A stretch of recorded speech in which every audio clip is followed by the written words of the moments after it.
Hello, I will be talking about Woman Hollering Creek by Sandra Cisneros. Sandra Cisneros is a Mexican-American author. She is also known as a Chicana author. And Sandra Cisneros was born in Chicago in 1954. She was the only daughter in a family of 7 children.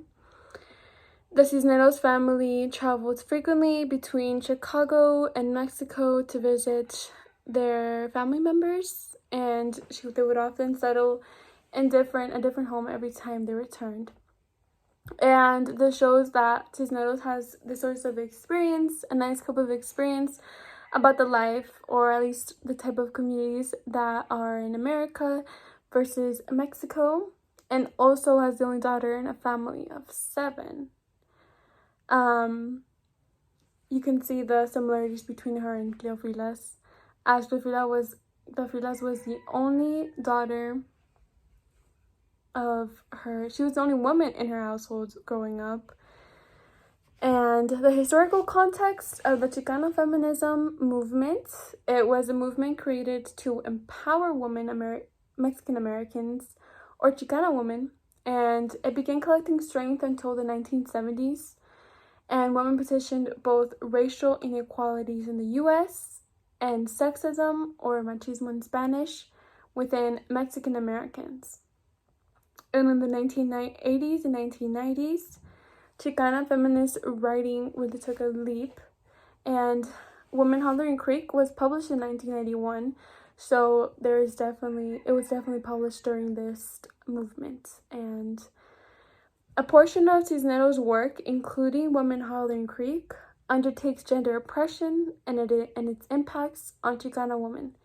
Cisneros is a literary activist who inspires Chicana women to holler or express their views, their opinions, and we see that she advocates for this behavior of women being themselves, not acting, ladylike, screaming, hollering, and I think a great example would be Felice, because she owns a truck.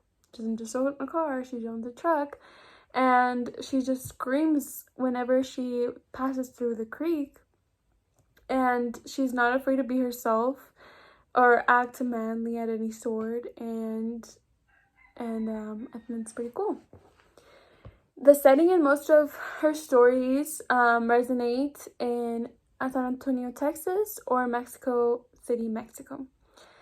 And this gives a source of unity between all her stories, because they are all based on the same setting, same type of issue, and they just go well together. Then my thoughts on the text. I feel it's a sad story, but it has a really nice ending to it. At least it's happy. So Cleofilas, the protagonist, she marries. She comes to the U.S. As an immigrant from Mexico with her husband Juan Pablo. She had this idea of what her marriage would be like based on the telenovelas she would watch. These telenovelas are extremely dramatic. They always have some type of a really big love story, so she probably thought it was gonna be like that. But the reality of it was that when she experienced her first hit by Juan, and she had considered the fact that if a man ever would touch her, she would not even let them, you know what I mean? She would react, obviously, like defending herself.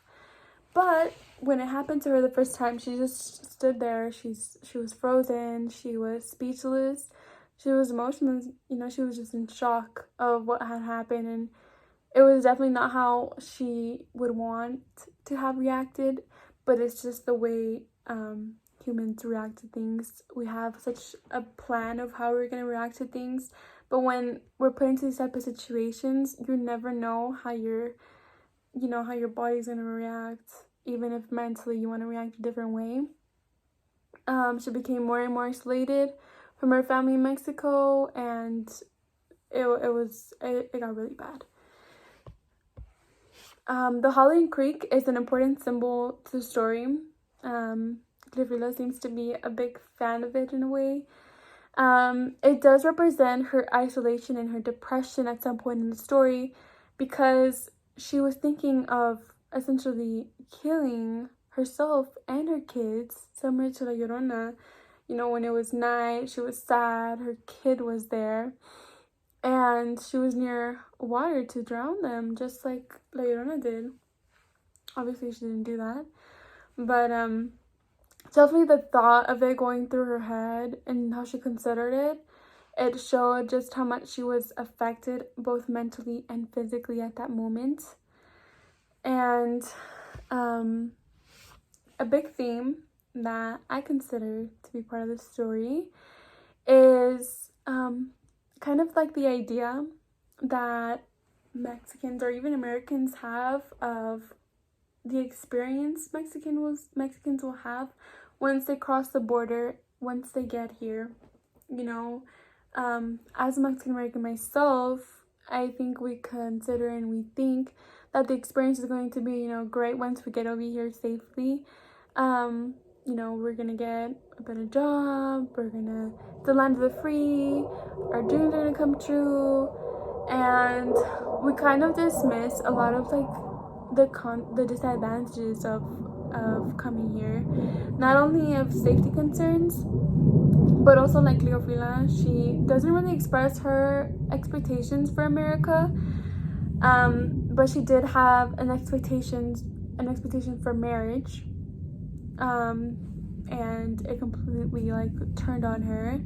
She was being abused. She had no sense of mobility, no support system. She was disconnected from everybody.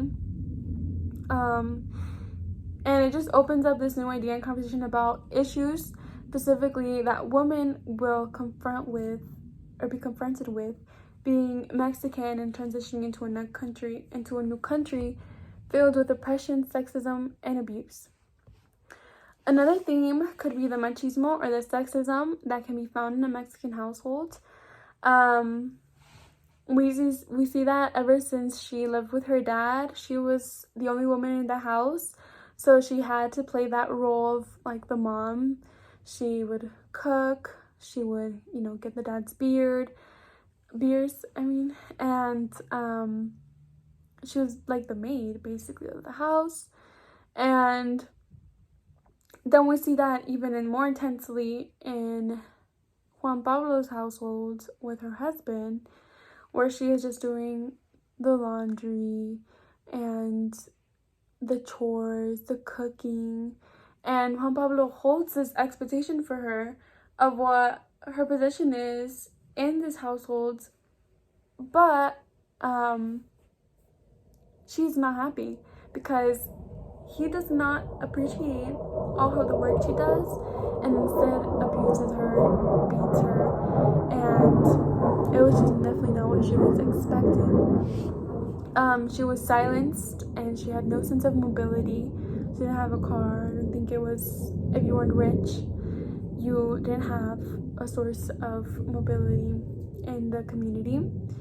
And I can totally relate to this, as my grandmas both cannot drive, or they never learned how to, and they have to depend on somebody else to take them somewhere.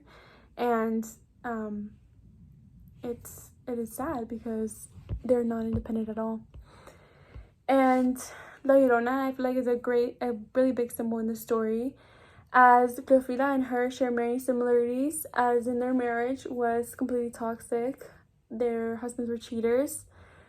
They treated her badly. They were mentally, physically abused. They were drained to the point where La Llorona decided to take rather the easier route and drown her kids, and not suffer anymore. And she was obviously hurt because she would still cry about her kids. But Gavrila was able to be extremely powerful and find an escape from her toxic relationship, and find a way out. And that is it for